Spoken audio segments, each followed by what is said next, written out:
praises, the glory, the adoration, the worship that is due to your name. Palakpakan po natin ang Panginoon. Come on. Give Him the best clap of praise, for He is in this place. We honor you, Lord. Salamat, O Diyos, sa napakagandang araw na bigay niyo ngayong umagang ito. We thank you, Lord, for your presence is with us. For 2 or 3 gathered in your name, you are in the midst of them. Salamat, O Diyos, sa inyong presensya na aming nararanasan ngayong araw na ito. Lord, siyasatin niyo po kami. Aming puso, isip, buong katauhan namin, Panginoon. Lord, tingnan niyo po ang aming buhay, Panginoon. Kung may nakikita po kayong bahid ng kasalanan, karumihan sa aming buhay, Lord, we are asking forgiveness. Nagpapalinis kami ng inyong buhay at banal na dugo ngayong oras na ito. Lord, hayaan niyo po na ngayong umaga, walang hadlang na pwedeng maka-interfere sa pagtanggap namin sa inyong salita. Lord, we ask that you clothe unto us the robe of righteousness. Lord, bawat mamumutawi sa aking labi, Panginoon Diyos, ay manggagaling sa inyong trono, Panginoon. Manunood sa aming puso't isipan, may apply namin sa aming pang-araw-araw na buhay. Excited kami, Lord God, to reflect on your word today. And we will not only be informed, but we will be transformed by the word of God. Salamat muli, O Diyos. Patnubayan niyo rin po ang aming mga kapatiran na papunta pa lang sa lugar na ito. Bless also the worship services all throughout the globe ng JA1 family. Palain yung lubos at ingatan at samahan ng aming Apostle Bishop Art and Reverend Lynn sa Sydney, Australia as they continue to be used by you for the furtherance of your kingdom. Salamat muli, Lord God. We entrust to you everything. Ngayon pa lamang kine-claim na namin ang napakaraming answered prayers. Kine-claim na namin ang healing, ang restoration, ang deliverance of today. And Lord, ito'y may i-share din namin sa iba. Salamat, Lord. Kayo po ang mapupurihan at madakila sa araw na ito. Sa iyo po ang papurit pagsamba. Sa pangalan ni Jesus, Amen and Amen and Amen. You may all be seated, please.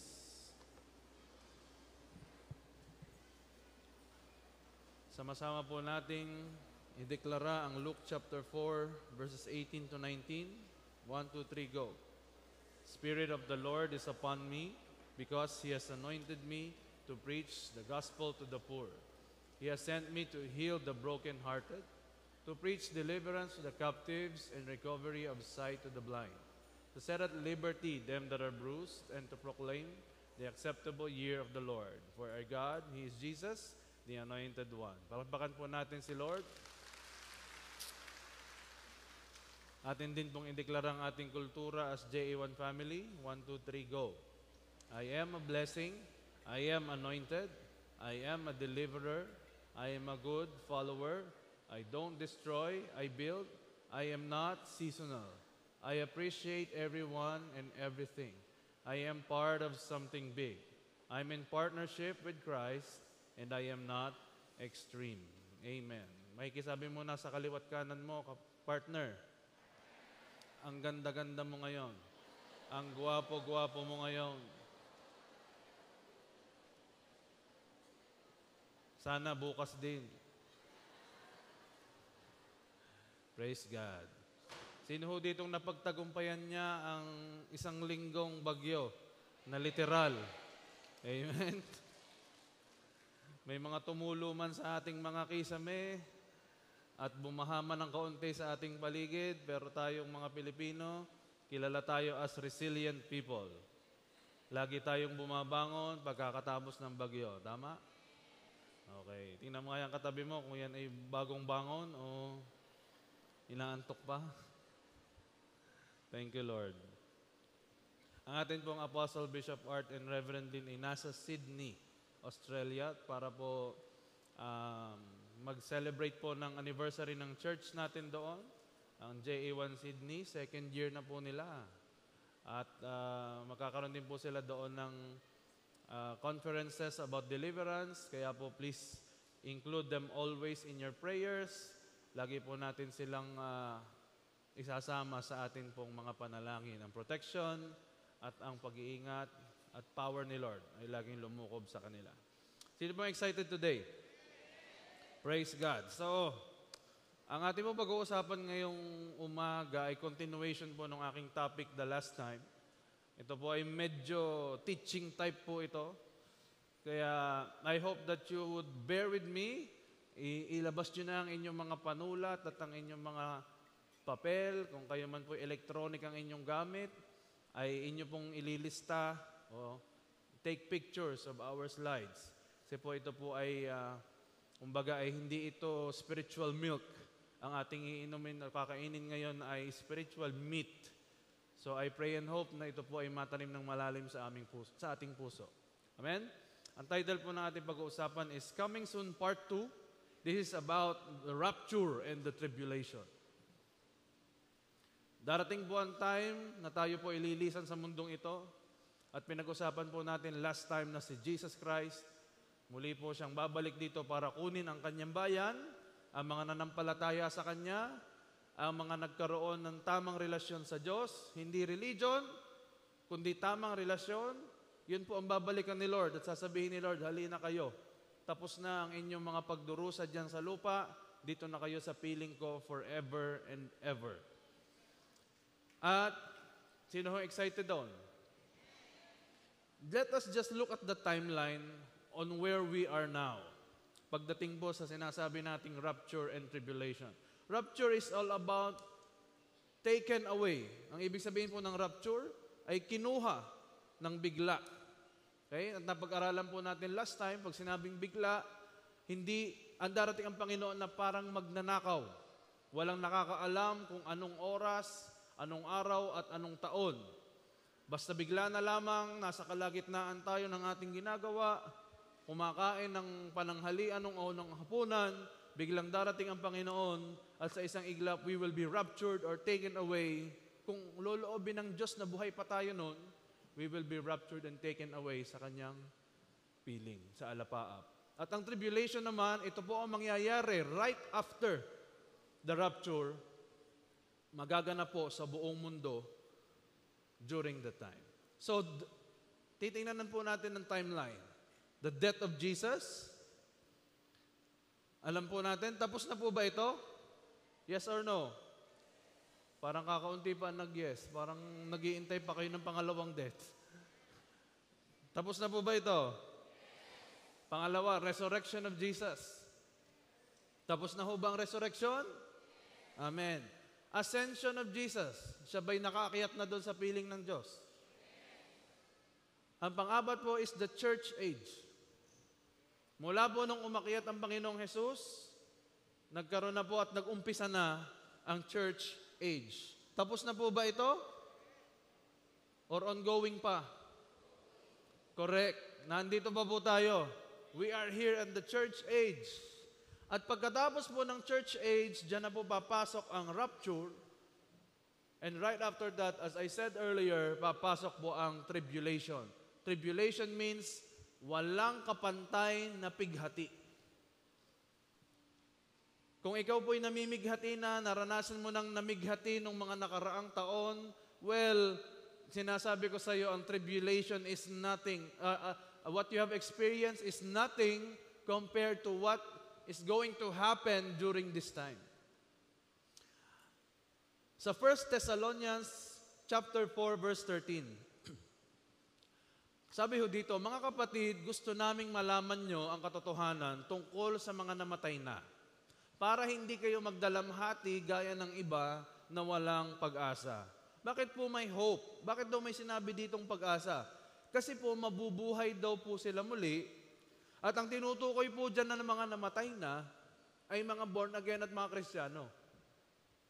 Para daw hindi tayo magdalamhati kasi magkakaroon ng great reunion doon po sa alapaap. Iyan na po yung rapture of the church. Next verse. Naniniwala tayong si Jesus ay namatay at muling nabuhay. Kaya naman naniniwala tayong bubuhayin din ng Diyos ang mga sumasampalataya kay Jesus at isasama niya kay Jesus. Bubuhayin muna ang mga santo. Sino ba ang mga santo? Ang mga santo ay ang mga taong nanampalataya sa Panginoong Hesus at nagkaroon ng tamang relasyon sa Kanya. Ngayon, sino po ang mga santo? Taas ang kamay ng santo. Parang ayaw nyo pang tumaas. Lahat po ng may relasyon sa Diyos, taas ang kamay. Lahat ng nananampalataya kay Jesus, taas ang kamay. Ibig sabihin, ikaw ay santo. Kaya yung katabi mo, pangalanan mo na kung anong pangalan yan, idugtong mo sa harap, santo. Kung ang pangalan yan ay Pedro, edi yan ay si San Pedro. Dahil ang tunay na santo ay yung sinasabi ng Bible na siyang may mga relasyon sa Diyos. At sila yung mga ligtas sa huling panahon. Aakyat daw po sa piling ni Jesus. Verse 15. Sinasabi namin sa inyo ang mismong turo ng Panginoon. Tayong mga buhay pa, pagbalik ng Panginoon, ay hindi mauuna sa mga namatay na. And verse 16, sa araw na yon, ang Panginoon mismo ang bababa mula sa langit, kasabay ng malakas na utos. Maririnig ang pagtawag ng punong anghel at ang pagtunog ng trumpeta ng Diyos. Ang mga namatay na sumasampalataya kay Kristo ang unang bubuhayin. So may resurrection po ito na mangyayari. Doon sa mga taong nananampalataya sa Panginoong Hesus, sabi doon sa verse 16. At meron pong pagtawag ng punong anghel. May trumpet call of God in verse 17. Pagkatapos, ang mga buhay pa sa atin sa araw na iyon ay kasama nilang dadalhin sa mga ulap para salubungin ang Panginoon sa himpapawid. At makakasama na natin ang Panginoon magpakailanman. Kukunin daw po, una muna, bubuhayin yung mga namatay na born again.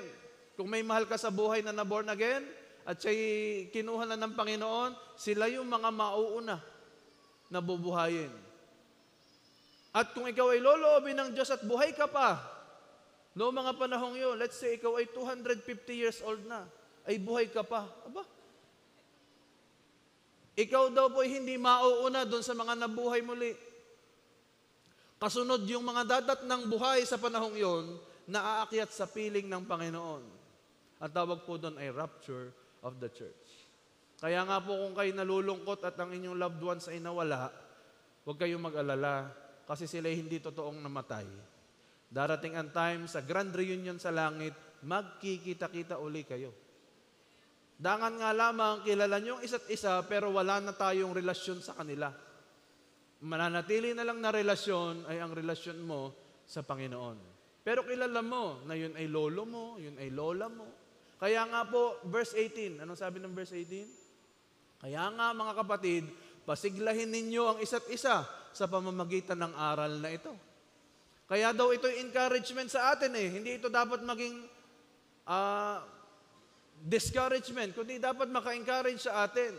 Kasi darating ang time, doon sa panahon na yon, nagkita-kita tayo muli, kilala nyo pa ang isa't isa, wala na nga lamang tayong earthly relationship. And the only relationship that remains is your relationship with God. Amen. Ngayon, ano naman po ang mangyayari sa mundo habang nasa alapaap tayo? Let's say, nandun na tayo. What will happen to the world? Dito daw po may nagaganap ng tribulation. Sabihin nga po natin, tribulation. Alam niyo po, ang pananampalataya ng JA1 Church, we are not going to experience tribulation on earth. Tayo po ay na doon sa doktrina ng pre-tribulation. Meaning to say, bago pa mangyari ang tribulation sa lupa o ang napakatinding pighati na walang kapantay sa lupa, tayo po ay nasa piling na ng Diyos. May iba po kasing churches, they believe in the mid-tribulation. They also believe in the post-tribulation. Nadadanasin daw po ng church ang kapighatian dito sa lupa. But the Bible indicates, at sa lahat po ng kanyang mga historical evidences, it points to pre-tribulation. Saan po natin makikita, Pastor? Magja-jump po tayo sa Book of Daniel. Alam niyo ba sa Book of Daniel na prophesy na po ang mangyayaring ito? Kaya kung meron kayong pang-highlight, i-highlight nyo na ang ating babasahing mga verses, picturean nyo na, sapagkat ito ang isa sa mga pinakamahalagang propesiya na nabanggit sa Biblia. At alam nyo ba, 90% ng propesiya ay naganap na. 10% na lamang ang ating inaabangan. Basahin po natin. Daniel chapter 9 verse 24. 77s, sabihin nga po natin, 77s. 77. Parang ito'y parang tongue twister ito 77 puting tupa. Okay? Are decreed for your people and your holy city to finish transgression, to put an end to sin, to atone for wickedness, to bring in everlasting righteousness, to seal up vision and prophecy, and to anoint the most holy place. Ang sinabi ho dito, the timeline that we're going to talk about is 77s. Banggitin nga po ulit natin, 77s. Pag sinabing 70 na 7s, ibig sabihin, 70 na 7 years. We are talking about years. 70 times 7 na taon. What is 70 times 7? Mga mathematician natin dyan, magsilabas kayo. 490 years. So this is the timeline that we're going to look at. Makinig kayo mabuti. 490 years. And then the end will come. Ngayon ang tanong, ay saan mo mag-uumpisa yung 490 years? Sabi ko nga sa inyo, 90% na na-fulfill. Kwentahin nyo kung ilan pa ang natitira. Ang tinutukoy po ditong Holy City is Jerusalem. At ang tinutukoy po diyang for the people, decreed for your people, are the Israelites. Nakasentro po ang huling panahon sa Israel at sa Jerusalem. Nag-umpisa na ho ba ang 490 years? Paano ba ang timeline nito? Let's go to the following verse. Verse 25. Know and understand this. From the time the word goes out to restore and rebuild Jerusalem, until the anointed one, Jesus the anointed one, the ruler comes, there will be 7 sevens and 62 sevens. It will be rebuilt with streets and a trench, but in times of trouble. Napakalinaw po ng indikasyon dito sa verse 25. Sa time po ni Daniel, prophetic pa lang ito. Pero sa time natin, historical na po ito kasi nangyari na. Sa totoo lamang, ito po'y nangyari nung panahon. Kailan nyo ba narinig sa Biblia na nagkaroon po ng rebuilding of Jerusalem? It is in the Old Testament during the time of Nehemiah. Sabihin nga natin Nehemiah. Diba? Siya po ay pumunta, bumalik sa kanyang lupain at nagpaalam siya sa hari na siya po ay uuwi muna for a long time para i-rebuild ang nasirang Jerusalem. At this is the time. Sa totoo lang po, sa Old Testament, hindi po sunod-sunod yun.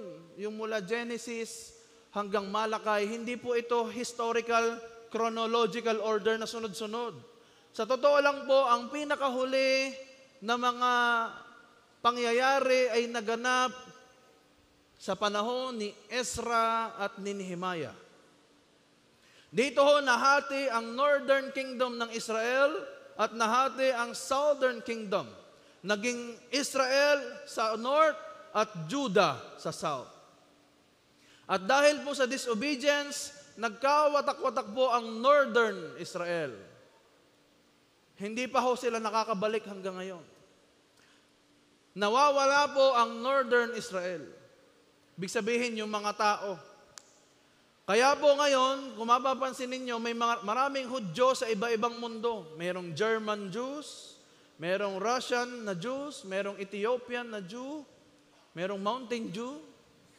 Ay, hindi kasali yon, iba yon. Nauhaw agad kayo eh. Nagkaroon tuloy ng warning sa Southern Israel, which is Judah. Kaya lang po, after 70 years, nakabalik din po sila. Kaya sabi ni Lord kay Jeremiah, babalik sila para may umupo sa kingdom at magbukas ang line of David. Kaya po dito pumasok si Nehemiah to rebuild the kingdom. Kailan po nag-umpisang i-rebuild? Di ba nabanggit yata yun sa Nehemiah chapter 2 or chapter 3 if I'm not mistaken, na magsisimula ng i-rebuild ang Jerusalem. That happened during March 14, 445 BC. Ba, may date ano? Nag-umpisa ang rebuilding ng Jerusalem in March 14, 445 BC.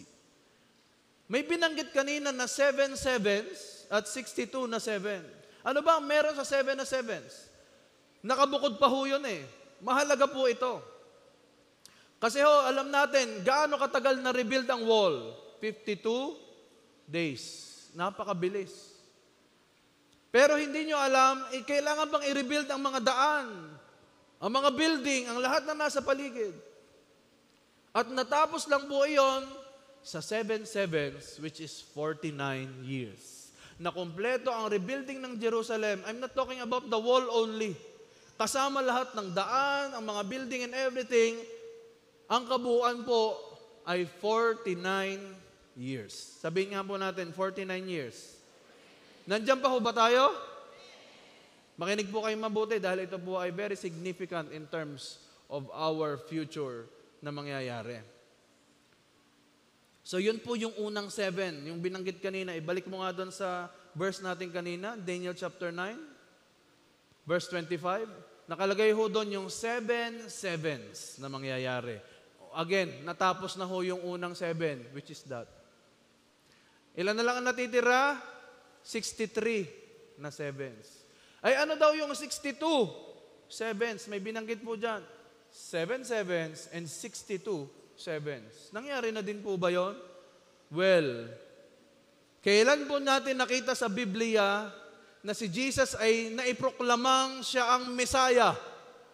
Siya ang tagapagligtas. Hindi po yun sa kapanganakan niya. Nangyari po yung proklamasyon na yon when He rode in a donkey and He had the triumphal entry sa Jerusalem. Doon siya nakilala bilang sunod na hari. At hindi niya dininay na ako'y hari. Sinabi niya yon. At kailan ho yun nangyari? Nabasa ho natin yun sa John chapter 12. At may date din po kung kailan nangyari yung pagdating ng Anointed One. Kasi sabi doon, balik natin. Bago yan. Balik natin. May nasabi ho dyan, to restore and rebuild until the time that the Anointed One, the ruler, comes, 62 sevens. 7 sevens and 62 sevens. Anong date daw po yun? Sabi ng mga Bible scholars. April 6, 32 AD. Nakasentro po ito, yung gitna po niyan ay yung birth ni Jesus. Yung 0. Yan po yung birth ni Jesus. And after 32 years, na iproklama si Jesus sa Israel o sa Jerusalem na hari.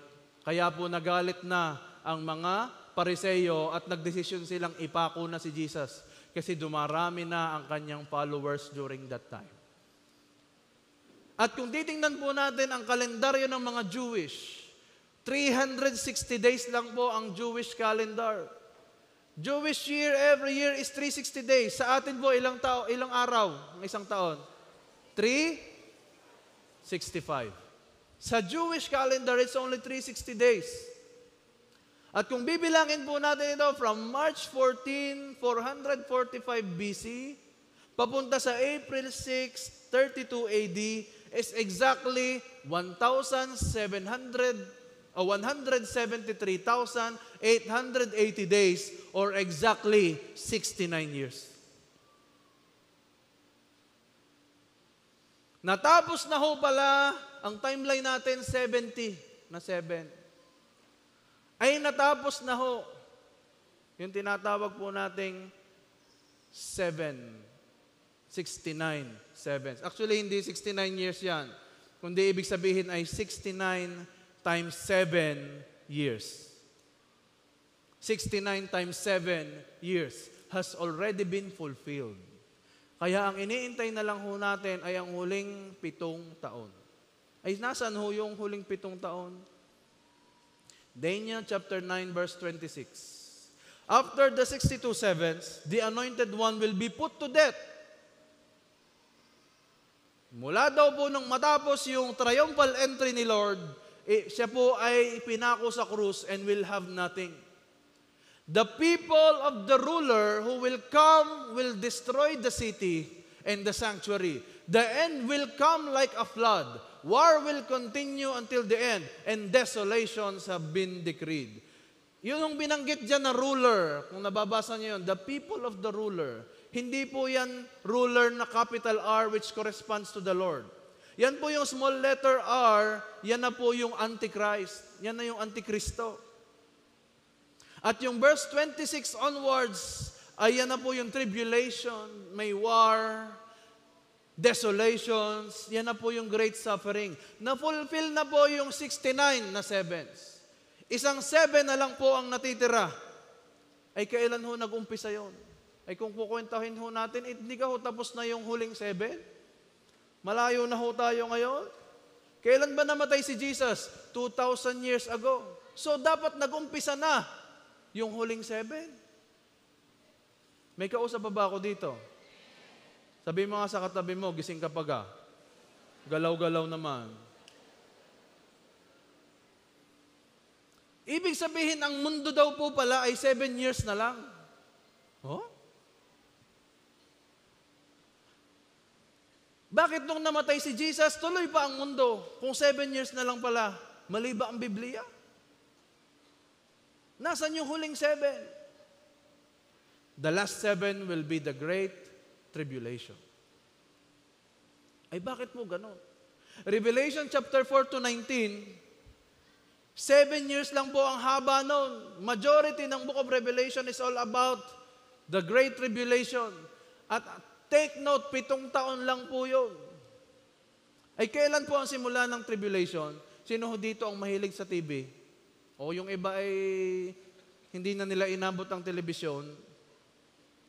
Kapag ho ba kayo nanonood ng telebisyon, ano ang napapansin ninyo? After na panoorin ninyo yung inyong paboritong palabas, anong sunod? Mayroong? Parang may narinig ako. Mayroong? Commercial? May patalastas, tama? Palabas, patalastas na pagkahaba-haba. Isang round ni Pacquiao, isang oras na patalastas. Round 2, isang oras na patalastas. Anong ibig kong sabihin, Pastor? Ibig sabihin, nabubuhay ho tayo sa komersyal. Hindi pa ho uli nabalik sa main film o sa main program. Hanggang ngayon, nasa komersyal pa. Kumbaga, nung namatay si Christ, dapat 7 years na lang ho ang mundo. Pero hindi sinabi kay Daniel na nakabukod yung huling 7. Kasi ililigtas muna ni Jesus ang sanlibutan sa pamamagitan ng church. Wala po kayong mababasa sa Old Testament about the church. Dahil ang alam ng mga Hudyo, sa kanila nakasentro ang mundo. Which is totoo naman hanggang ngayon. Pero dahil nireject nila si Jesus, nabuksan tuloy ang kaligtasan sa mga Hintil, sa mga Pilipino, sa Amerikano, sa Koreano, sa Hapon. Nabuksan tuloy ang kaligtasan. Kaya sa Acts chapter 2, na ipanganak ang kauna-unahang church. Tayo yun. Tayo yung komersyal. 2,000 plus years na hong nasa komersyal, hindi pa rin tapos. Para saan? Para mabigyan tayo ng pagkakataon na marami pa ang maligtas. Hindi masimulan yung mismong pelikula. Dahil hanggang ngayon, ang Diyos ay sinasabi, go and preach the good news. Go and make disciples of all nations. Kasi gusto niya hanggat maaari, marami ang maligtas. Kasi kapag dumating na po yung huling panahon na yon, salvation would be very, very difficult.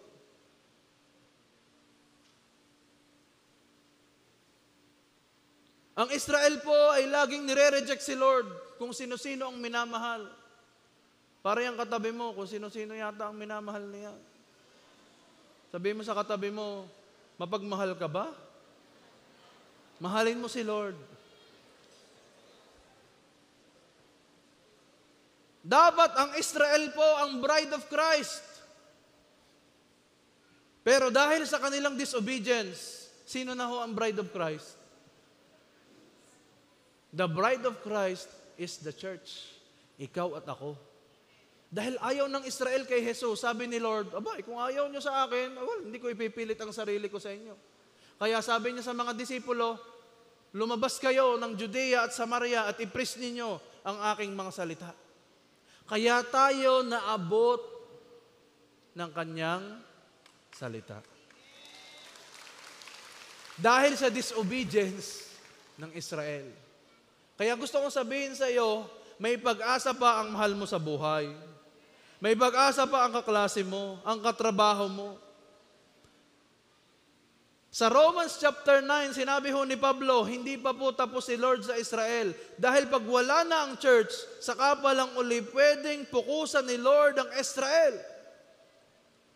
Kapag ho kinuha na ng Lord ang mga Kristiyano, sino ho uli mga Kristiyano dito? Raise your hands. Yung alam niya sa sarili niya makakasama siya sa rapture. Raise your hands. Pag kinuha na ho ng Panginoon ng mga Kristiyano, babalik na ho ang focus niya sa Israel. Wala na ho ang church. Wala kayong mababasang church sa Revelation chapter 4 hanggang Revelation chapter 19. Ang maiiwan na lamang doon ay yung mga hindi na natiling tapat hanggang wakas. Kaya po maraming maiiwan sa rapture ng mga Israelita. Kaya po ang babalikan ng Diyos sa kanyang second coming ay hindi Israel, kundi ang church. Ikaw at ako. Akalain mo yun, babalikan ka niya? Kaya lang siya babalik muli dito para kunin ka niya at alisin na ang paghihirap sa iyo habang buhay. Ganyan tayo kamahal ng Panginoon. 490 years ang timetable. Nangyari na po ang 483 years. May naiiwan pa pong 7 years. Kaya pala sabi doon, hindi sinabi sa John 3:16, for God so loved Israel. No? Sinabi niya doon, for God so loved the world. Dahil gusto niya ang maligtas ay the world. Mas marami, mas mainam. Sabi nga po sa Romans chapter 11 dahil daw po hindi maniwala ang mga Israelita na si Jesus ang Misaya, ay nainggit ang mga Israelita. Pinaiinggit ng Diyos ang mga Israelita sa church. Dahil ayaw nilang maniwala eh. Kaya kapag po lumabas ang Antikristo, saka lang nila mariunawaan, naku, mali pala, dumating na pala ang Misaya na palampas natin. Ngayon, ano ang mangyayari sa 7 taon? Itong 7 na magiging Great Tribulation. Daniel chapter 9 verse 27. Gising pa ho ba kayo dyan? He will confirm a covenant with many for 1/7. And in the middle of the 7, He will put an end to sacrifice and offering. Ang tinutukoy dito na He, ay yung pong Antichrist. In the middle of the 7, He will put an end to sacrifice and offering. Ano daw po ang gitna ng 7? Ano po ang gitna ng 7? 3.5 years. And at the temple, He will set up an abomination that causes desolation until the end that is decreed is poured out on Him. Si Antichrist daw po, makikipagkasundo sa Israel at sa mga kalaban nito. Kaya magkakaroon ng world peace sa unang 3.5 years. So na-rapture na po tayo nito. At ang Antichrist na lalabas sa panahong yon ay magkakaroon ng covenant between Israel at mga kalaban nito. Maybe Iran. Maybe the rebel fighters, Hezbollah, Hamas. Lahat po ng lumalaban sa Israel, magkakaroon po sila ng peace. na pagigitnaan ng Antichrist. At dahil po makikita ng mundo na magkakaroon ng peace, iluluklok po ang Antichrist bilang world leader. At magkakaroon ng iisang pera at iisang gobyerno ang mundong ito. At masasabi ng Israel, eto na ang ating tagapagligtas dahil napagkaisa niya ang Israel at ang mga kalaban nito. Hindi pa rin nila naiintindihan. At ang Antichrist na ito ay may lahing, kaya siya pakikinggan ng mga Israelita kasi maaaring siya ay may lahing Jew o purong Hudyo. Kaya siya pakikinggan. Ang magiging Antichrist po ay either purong Hudyo o half-breed na Jew. Pwede rin kayang siya ay Mountain Jew? Papakinggan siya ng lahat at magiging successful ang peace agreement ng buong mundo na nakasentro sa Middle East. Ang covenant of peace. Meron bang aayaw sa peace? Lahat ay gusto yung peace. Ay bakit po gusto nila ng peace? Kasi wala na tayo. Nasaan na tayo? Nandun na. Kaya imagine ninyo, lahat ng mga world leaders na naging Kristiyano, wala na. Ang mga institusyon ay biglang nawala. Kaya natural lang na biglang magkakagulo kasi nagkawalaan na lahat. Yung mga kilala nilang mga leader ay nangawala bigla. Hindi nila maintindihan ano nangyari. Wala na po ang church during that time. Kaya natural lang na magulo. Kasi nga po, false peace ang ipopromote.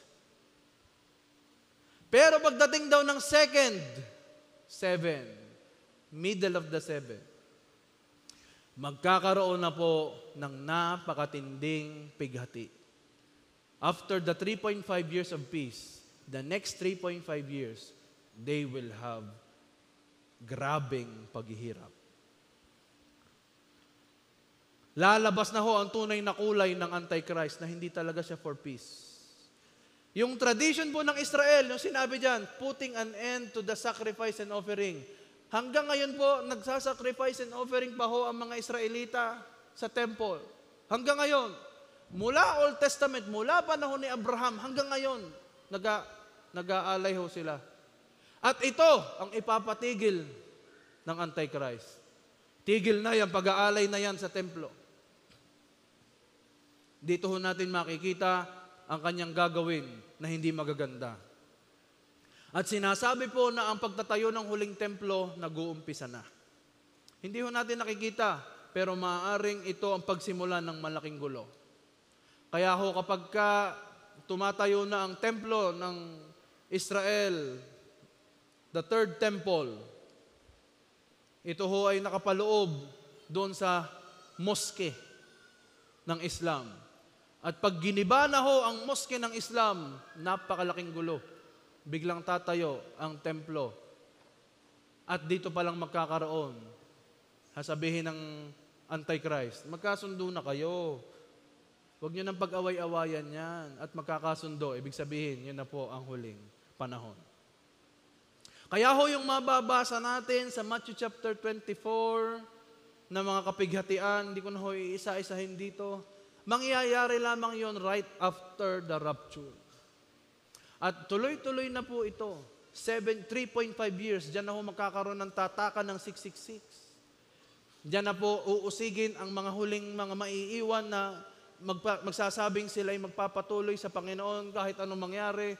Hahabulin sila ng tropa ng Antikristo hanggang sa sila po ay mapatay. Napakahirap ng kaligtasan sa panahong ito. Kaya please lang, iintayin mo pa ba? Umabot ka sa panahong yan. Para masabi mong, Lord, ako'y tapat sa inyo. Gusto ko pong maging tapat sa inyo. Ano ho ba ang tinuturo sa atin? What are the lessons from the rapture and the tribulation? Number 1, seryosohin mo na ang buhay Kristiyano mo. What are the life lessons? Panahon na para seryosohin mo ang buhay Kristiyano mo kasi hindi biro ang mangyayari sa panahong yun. At take note, pagka ikaw ay relax na relax, pagka petiks-petiks kang Kristiyano at hindi ka naging mapagbantay, maaari kang hindi makasama. At doon ka mapapasama sa 7 years tribulation. Napakahirap. Sabi nga po doon sa Matthew 24, ang mananatiling tapat hanggang wakas, siya lamang ang maliligtas. Kaya i-check mo ang sarili mo, ikaw ba'y nagiging tapat ngayon? Tapat saan? Tapat sa iyong tithes and offering? Ikaw ba'y nagiging tapat sa iyong relasyon sa Panginoon? Hindi ka ba nangangalunya sa ibang mga idols? Hindi mo naman kinakailangang magkaroon ng adulterous life para masabing ikaw ay... Ang kailangan mo lamang, seryosohin ang buhay Kristiyano. Sabi mo sa katabi mo, seryosohin mo na. Hindi mo alam kung kailan siya babalik. Paano pag mamayang gabi? At hindi ka handa. Naku. Ibig sabihin, marami po ang mawawala ang katapatan sa Diyos sa huling panahon na magre-resulta sa pagkapahamak nila. Ang buhay po natin ay hindi puro pasarap lamang. Tapos kakalimutan mong pagyamanin ang relasyon sa Diyos. Sabi ng Luke chapter 12, verse 19 to 21. Then I'll say to myself, you've stored up a lot of good things for years to come. Ito ang gusto ng marami. Ito po ang pangarap ng lahat ng tao, normally. Store up a lot of good things for years to come. Marami kang ipon, may investment. Bago ka mag-for good, galing sa ibang bansa, kailangan meron ka munang nakahanda na pagkakakitaan, pagkakaabalahan. Storing up a lot of good things for years to come. And then, what will happen? Take life easy. Petics na lang. And then, eat, drink, and enjoy yourself. Yan po ang gusto ng marami. Kaya lang, sabi ng verse 20, but God said to him, you fool, I will demand your life from you tonight. Now who will get what you have accumulated? Kaya lamang, nag-i-enjoy ka na nga, nakapagpundar ka na nga, habang ikaw ay hindi mo inaayos ang relasyon mo sa Diyos, pero pagdating ng gabi, mawawala na sa iyo ang buhay mo. Aanhin mo ngayon ang lahat ng mga naipundar mo. Gayong hindi mo na paghandaan ang relasyon sa Diyos. Sabi sa verse 21, that is how it is when a person has material riches but is not rich in his relationship with God. Nasa iyo nga ang lahat ng material riches. Pero kapag hindi naman mayaman ang relasyon mo sa Diyos, aanhin mo ang lahat ng iyon. Iiwanan mo din. Kaya again, seryosohin mo na ang buhay Kristiyano mo. Abay, baka meron ka pang hindi pinapatawad, ha? Panahon na para magpatawad. Ako'y naniniwala kapag kayo may unforgiving heart, may galit sa puso, naku, maiiwan sa rapture of the church. At pagka kayo ay pumanaw na may sama ng loob, naku, na-encounter kayo sa deliverance. Hindi makapasok sa langit. Ay sabi ng Bible Matthew 6 verse 14, pag hindi ka nagpatawad, hindi ka rin patatawarin ng iyong amang sumasalangit. At pag hindi ka napatawad, ibig sabihin, wala ang salvation sa iyo. At kapag kahit pa ikaw ay naglingkod ng napakahabang panahon sa Panginoon, pero may galit ka sa puso, sorry to tell you, fair ang Biblia. Kung hindi ka nagpatawad, you cannot also access the forgiveness of God. Yan po ang sabi ng Biblia. Kaya ngayon pa lang magpatawad ka na. Sabi mo sa katabi mo, pinapatawad na kita. Inubos mo ang bahaw kahapon. Ako'y gutom na gutom. Kailangan ka na, pero pinapatawad na kita. Pangalawa, doon tayo pumasok sa narrow gate. Pamilyar ho ba tayo sa narrow and wide gate? Sabi po ng Matthew chapter 7, 13 to 14. Enter by the narrow gate, for the gate is wide and the way is easy that leads to destruction. And those who enter by it are many. For the gate is narrow and the way is hard that leads to life. And those who find it are few. Hindi lang po tumutukoy ang verse na ito na pagpuntang impyerno at papuntang langit. Hindi lang ho. Kasi ito po ay daan. Ito po ay journey. May dalawang entrance, dalawang gate. May dalawa ho ang path, dalawang way. At may dalawang crowd. Merong nakakita ng narrow gate at merong nakapasok sa wide gate. At sabi doon, meron daw po itong destiny. Those who will lead to destruction and those who will lead to life. Sabihin nga po natin, destiny. Kapag daw po dun sa wide gate ka pumasok, ang pupuntahan mo daw ay destruction. Sabi ng verse 13. Pero pag sa verse 14 ka pumasok doon sa narrow gate, ang pupuntahan mo daw ay buhay. Anong ibig sabihin nito? Parang lahat ng kaklase ko nung high school, lahat sila'y nagjowaan agad. Iniinggit nila ako at ako'y binubuli kasi ako'y may prinsipyo. Sabi ko, ayaw kong mag-boyfriend hanggat hindi ako nakakatapos ng pag-aaral. Pero sila high school pa lang, may mga jowa na. Anong nangyari ngayon? Karamihan po sa kanila naging batang ama at batang ina. Eh ikaw, nakatapos po ako ng pag-aaral. Nagkaroon po ako ng magaan buhay at mas magandang buhay kaysa sa kanila. Sapagkat ang aga po nilang nagkaroon ng responsibilidad. Nakakasuporta ba po ako sa aking pamilya? Na-enjoy ko ba ho ang aking sahod ngayon? Nakapag-ipon ba ho ako at nung ready na po ako, dinala na ni Lord ang aking partner in life? Yan po ang benepisyo ng pagpasok sa narrow gate. Mahirap, may pressure, i-isolate ka. Sa panahon mo ngayon, kung ano yung tama, minamali. Kung ano yung hindi dapat, ninonormalize. Okay lang yan. Kabataan ka, dapat magjowa ka. Karapatan mo yan. Ninonormalize.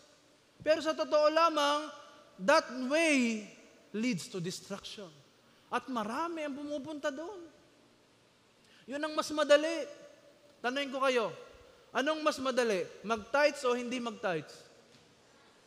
Ngayon. Dahil marunong na kayo eh.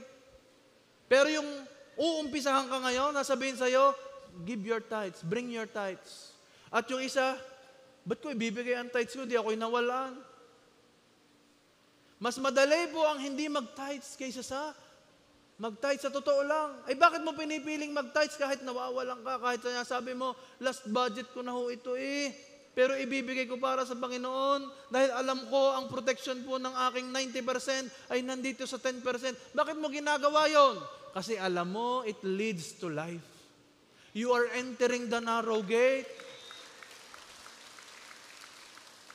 Bakit pinipili yung magpunta sa church every Sunday ng umaga? Eh samantalang kayo na may nagtrabaho na mula Monday hanggang Sabado. Ang aga-aga niyong gumising, tapos linggo na nga lamang ang pahinga ko. Gigising pa uli ng maaga. Bakit mo ginagawa? Because you are entering the narrow gate. Because you know, success starts on Sundays.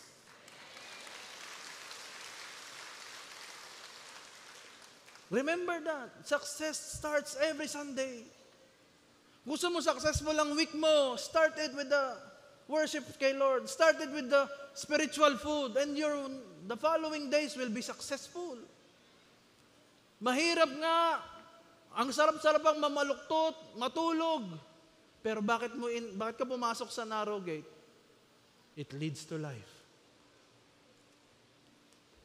May kausap pa po ba ako dito? Ano pa ang sabi doon? Gate is wide, those who enter it are many. Pero yung gate na narrow, those who find it are few. Yayain mo sa church, ayaw. Yayain mo sa outing, ang bilis. Kahit gumising yan ng alas 4 ng madaling araw, hindi na yan tutulog. Oh. Akalain nyo matutulog pa yan. Pine-prepare niya na yan, magdamag yung kanyang dadalhin sa kinabuka, hindi na natutulog. Pero yayain mo sa church, aga naman. Bakit? Many find the way that leads to destruction. Ang daling gawin. nung masama, o ang daling gawin. Sa Bible study, ayaw sumama. Sa AG, ayaw sumama. Pero pagdating sa inuman, paspas agad. Buti na lang wala nang ganun sa JA1. Amen ba?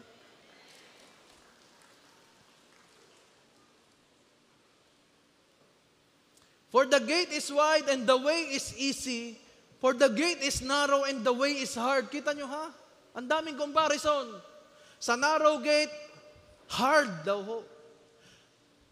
Sa wide gate, easy. Sino ho dito nung siya'y na born again, napansin niya, parang lalong grumabe ang kanyang pinagdadaanan? Sino ho nung naranasan niya nung siya'y na born again, hindi naman nasolve ang kanyang mga problema? Hindi naman nawala yung kanyang utang agad? Hindi naman nawala ang kanyang bagyo? Sino ho nakaranas noon? Ako lang ang gaho. Ako lang nakataas ang kamay. Sadya namang hindi pinangako ng Diyos na pagiging na born again solve lahat ng problema mo Kahit matindi ang pinagdaanan mo, nanatili ka pa rin matatag sa pananampalataya mo. Sino ho yung ganon? Na kahit matindi ang kanyang pinagdaanan sa mga nakaraang taon, nakaraang buwan, nakaraang araw, nanatili pa rin siyang matatag sa pananampalataya. Taas ang kamay kung sino yun. Congratulations! Nasa narrow gate ka. Huwag kang mag-alala. Hindi ka naliligaw. Nasa narrow gate ka. Kasi sadyang sa mundong ito, ang daming pagsubok. Pero huwag kang mag-alala. Sa dulo naman yan, buhay na walang hanggan. At sabi doon, kakaunti daw ang nakakasumpong. Mapalad ka kasama ka sa kakaunting nakasumpong. Amen? Kaya kung may pinagdadaanan ka ngayon, pansamantala lamang yan. Daanan mo lamang yan. Sige lang, dumaan ka lang dyan. Kaya nga pinagdadaanan, daanan mo. Ano ang gagawin ko sa pinagdadaanan ko? Ang payo ko lagi, daanan mo. Huwag mong tatambayan. Dahil ang pinagdadaanan mo ay hindi ang sabi pinagtatambayan. Ang karamihan ho ng mga Kristiyano, kaya hindi makaprogress o makamove on, natambay sa pinagdadaanan. Huwag mong tatambayan kasi ang buhay ay umuusad. Mag-move on ka kung may failure. Bumangon ka kung ikay nadapa. Huwag kang mapapagod, huwag kang manghihinawa dahil mabilis lang ang buhay dito sa lupa. Isang araw nandyan ang buhay, isang araw wala na.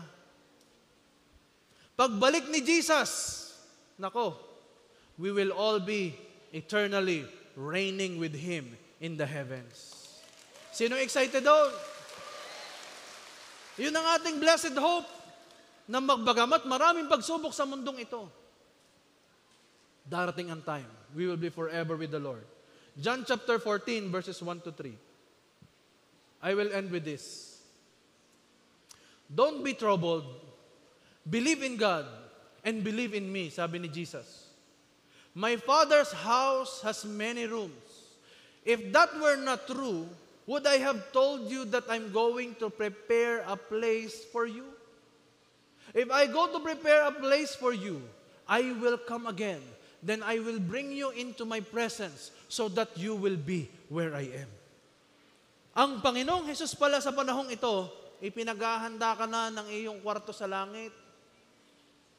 Darating ang time, ang presence daw ng Diyos, ang kingdom daw ni Lord, ang house ng Diyos ay napakaraming kwarto. Ano kaya ang iyong room doon? At pagdating mo daw doon, never ka nang aalis sa presence ni Lord. Gusto kong malaman mo, kapatid, the best place and the safest place where you can be is in the presence of God. Kahit may storm, basta nandyan si Lord, okay lang. Dadaanan mo lang yan. Pampatibay lang yan ang pananampalataya mo. Amen? Kaya nga ho, yung mas matindi ang pinagdadaanan, mas matindi ang pagpapala sa huli. The more na tumitindi ang iyong pinagdadaanan, the more na, naku, grabe ang harvest mo sa dulo. Sino ditong umaasa ng great harvest sa dulo? Mangyayari yon sa buhay mo. Shall we all stand, please?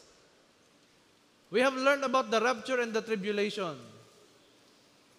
Why? Because we have to be encouraged. Hindi ito ang ating huling destinasyon.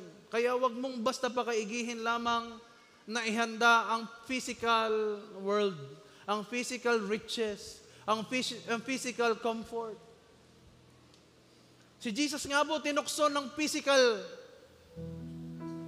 riches, physical food, physical comfort, tinukso po siya ni Satanas. At sabi niya, no, I will not give in to the riches, to the comfort of this world. Ang gusto ko sa presence ni Lord. Because in God's presence, there is freedom. There is healing. There is restoration.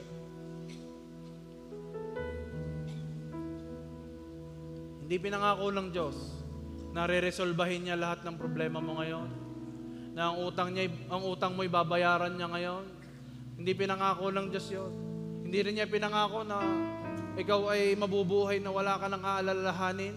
Hindi. Habang narito ka sa mundo, laging may alalahanin. Laging may pagdadaanan, laging may bagyo, laging may problema. Ang kailangan mo lamang manatili kang nakakapit sa Kanyang salita at sa Kanyang presensya. Ang manatiling tapat hanggang wakas, siya lamang ang maliligtas. Marami ang hihila sa iyo, sasabihin sa iyo, layuan mo na ang Diyos mo. Kita mo? Nung naglingkod ka, yan ang nangyari sa iyo. Kita mo nung na-born again ka, parang lalo nagkapatong-patong ang problema mo. Sabi ko na sa iyo, mali ang pinuntahan mo. Narrow is the gate that leads to life. Tandaan mo, ang dulo niyan, buhay na walang hanggan. Pagpapalang, hindi mamasukat. Kaya manatili ka lamang sa narrow gate. Oo, mahirap, oo, masikip, oo, maraming discomfort kang mararanasan, but take heart. Sabihin mo sa kaliwat kanan mo, take heart. Sabihin mo sa kaliwat kanan, huwag kang mapapagod na mananampalataya. Mananampalataya ka din lamang, lubusin mo na. Isagad mo na ang pananampalataya mo sa Diyos. Sinabi ng doktor, wala nang mangyayari, isagad mo na ang pananampalataya mo kay Lord kung siya na lamang ang opsyon. O sa tingin mo, wala nang, hindi na mariresolve ang utang mo, hindi. Isagad mo na ang pananampalataya sa Diyos. We live for God's glory. Shall we close our eyes and bow down our heads? 1,000 generations falling down in worship, sing the song of ages to the Lamb. All who've gone before us, and all who will believe, will sing the song of ages to the Lamb. Awitin mo ito. Your name is the highest. Your name is the greatest. Your name Stands above them all. all thrones and dominions, all powers and positions. Your name, Yes, Lord. stands above them all. And the Angels cry, holy, all creation cries, holy.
pinagdadaanan ka ngayon, meron dito may pinagdadaanan sa family niya. Meron sa finances, meron sa kalusugan niya. Alam mo ba na habang itinataas mo ang pangalan ng Panginoong Jesus, lumiliit ang mga pinagdadaanan yan sa paligid mo at lumalaki ang kadakilaan ng Diyos. Kaya kung mas malaki ang tingin mo sa pinagdadaanan mo ngayon, lakasan mo lalo ang iyong pagsamba.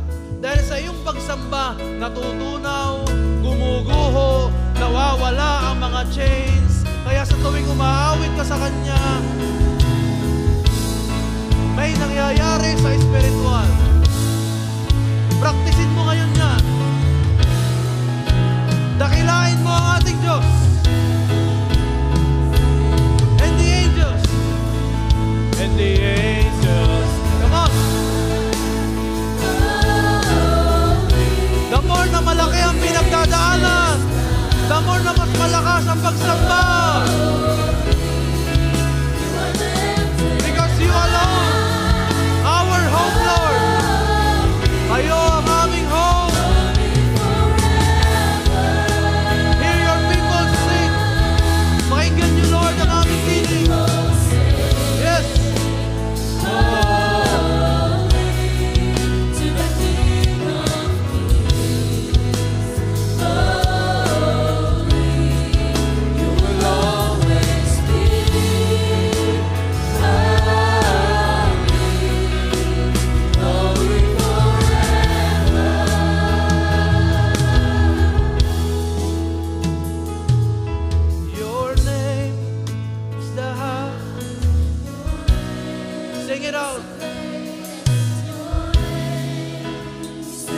The name of Jesus stands above everything.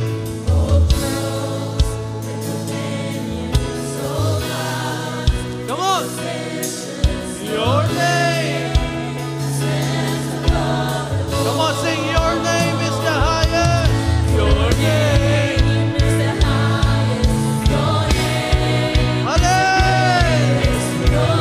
Kaninong name? It's the name of Jesus.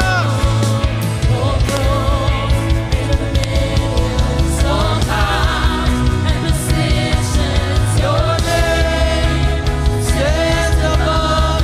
Or again, your name. Come on. Your name. Your name. Your name stands above. Over your problem, over your sickness, over your financial problem. Oh, Jesus. Your name stands above. Your name. Itaas natin ang pangalan ni Jesus. Stands above them all. Your name, oh God. Is on high. Yes. Your name stands above them all. And the angels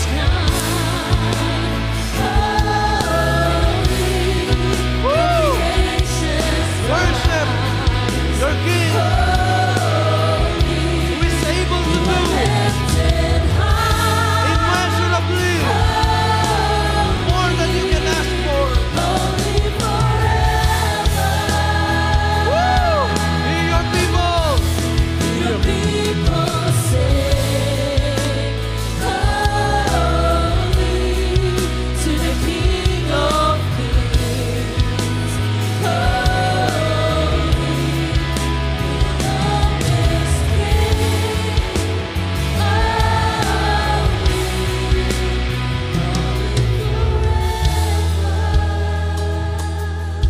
Lord, I declare that in the mighty name of Jesus and by the power of the Holy Spirit, sa aming kalagitnaan, chains are loose.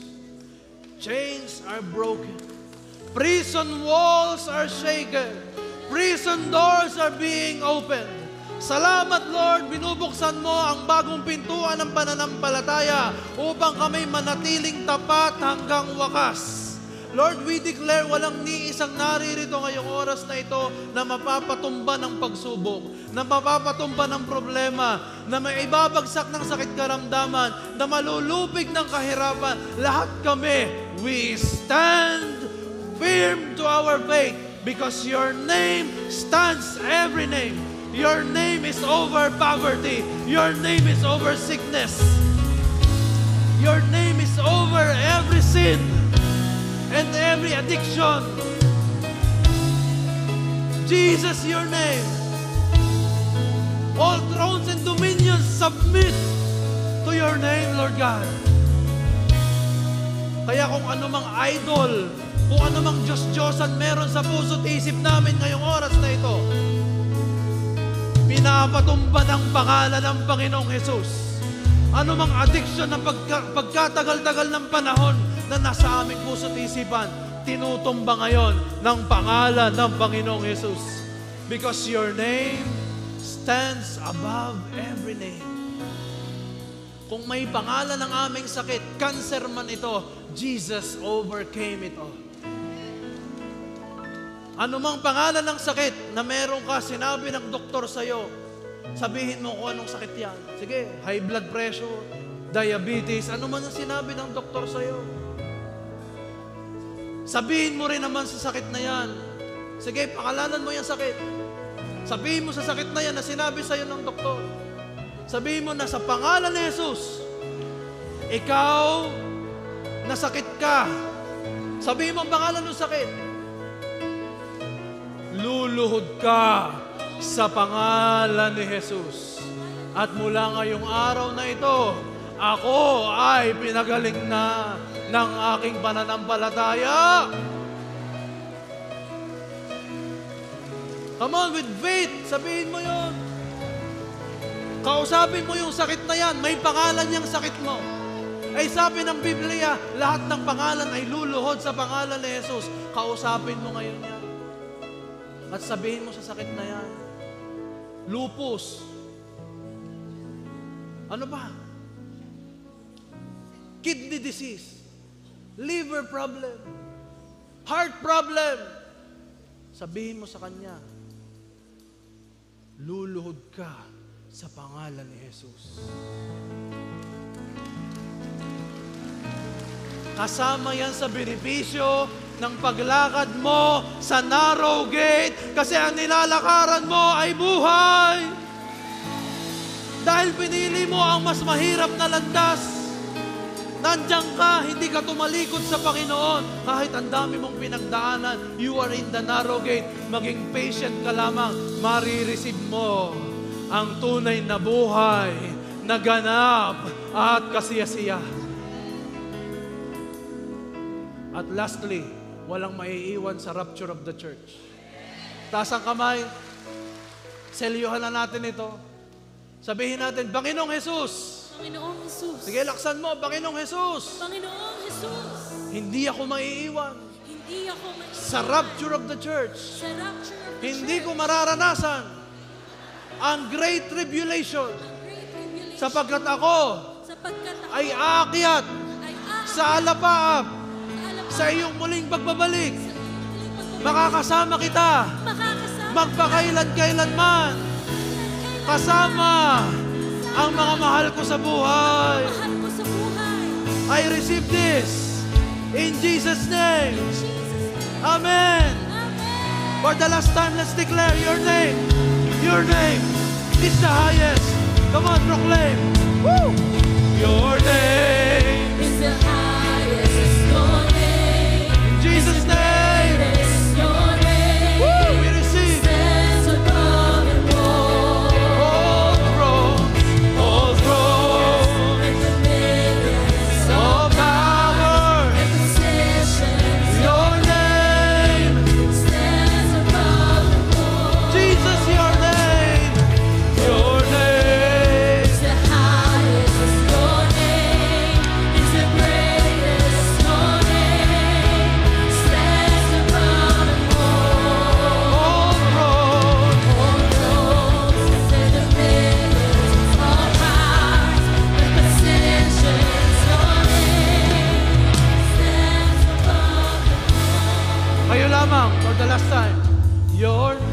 Iparinig mo sa kaaway.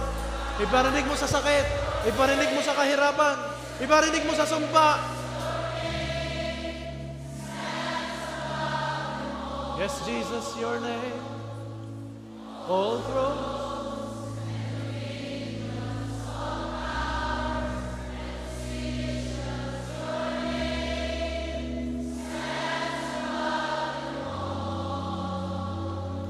Lord, we receive the benefits of the narrow gate. You will find us faithful. Mananatili kaming tapat hanggang wakas at naglilingkod sa iyo, nananampalataya sa iyo, hindi tatalikod sa iyo, magpapatuloy sa iyo magpakailan-kailanman. Ano man ang daan ng bagyo, mananatili kaming still, mananatili kaming stable because we have Jesus in our lives. At darating ang time, you will rescue us and we will be with you forever. And we are excited, oh God. We claim this in Jesus' name. Everybody shout and say, Amen and amen and amen.